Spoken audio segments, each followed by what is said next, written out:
ঘুম থেকে উঠেই ফোন, কি না গ্রামের বাড়িতে যেতে হবে। আর অগত্যা আমি ট্রেনে উঠে পড়লাম যে আমাকে যেতে হবে গ্রামের বাড়িতে। কেন বলুন তো? কিছু মাছ আনতে।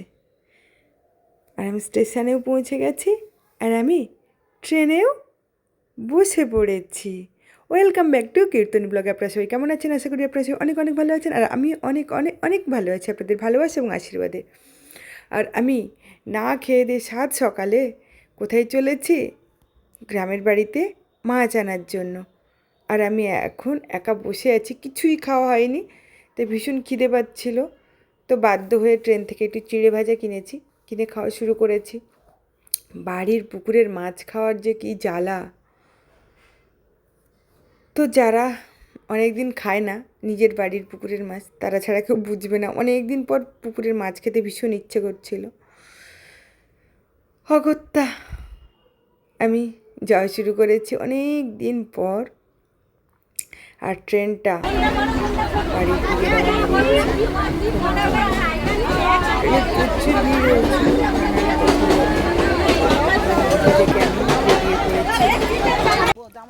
এবার নেমে পড়েছে। আর নেমে এই যে বুলির রাগ, বুলির মার রাগ, আমার মামি এই যে সারাক্ষণ বক বক বক বক বক বক বক বক আর পিছনে কাকি গেল, কাকি আর আসলোই না। তাই সারা রাত ওইখানে থাকলো, এখন আসে। আচ্ছা, সে গেল। আর পরে আবার ওঠো ওঠো ওঠো ওঠো ওঠো, এক এক করে উঠে আছে। উল্টো দিকে বসবে না। রাধে রাধে বলে উঠে বড় আর কি। আমরা বসে পড়েছি, বাড়ি দিচ্ছি। এই ফুচকা এইখানে পাওয়া যেত। কোথাও দই ফুচকা টুচকা খাওয়াবি যে এইখানটাই সামনে পাওয়া যেত। দই বাজারে পাওয়া যাবে, যত শুয়ে গড়াগড়ি খাচ্ছে। তারপর সবার সাথে গল্প করতে করতে বাড়ি কোথায় যাব? আর বাড়ি ফিরতে ফিরতে কত না গল্প। সবার সাথে দেখা না হলে যা হয় আর কি, সবার সাথে সেই পুরোনো দিনের গল্প করতে করতে ফিরছি। এক রাস মন খারাপ নেই। আর আমার সারাক্ষণ মনে হচ্ছে কখন বাড়িতে গিয়ে আমি ওই মাছগুলো আমি রান্না করব আর খাবো। দিদি বাড়িতে গিয়ে খেয়েছি আর গল্প করছি। অগত্যা বাড়ি পৌঁছে গেছি। আর বাড়ি পৌঁছে মুখে প্রচুর অ্যালার্জি, সব মাছ রান্না করব না।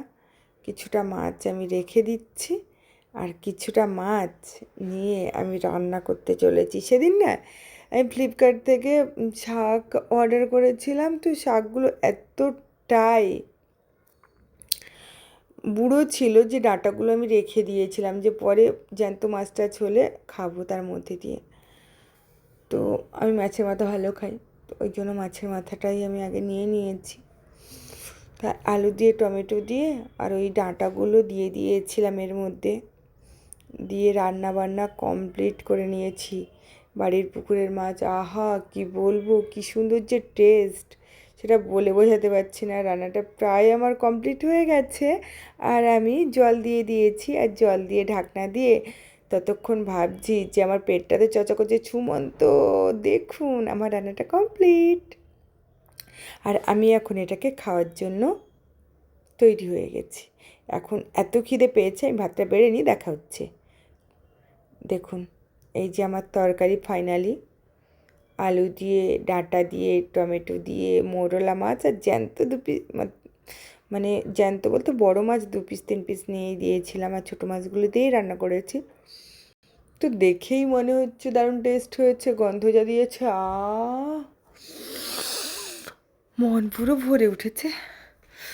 আর তারপর যা টেস্ট, এটা আমি বলে বোঝাতে পারবো না। আপনারা কখনো নিজের বাড়ির পুকুরের মাছ, মানে কেনা মাছ না, আর যদি কিনেও খেতে হয় তো পুকুর থেকে ধরেছে এরকম মাছ জ্যান্ত জ্যান্ত নিয়ে এসে খাবেন, দেখবেন দারুণ টেস্ট লাগে, দারুণ টেস্ট।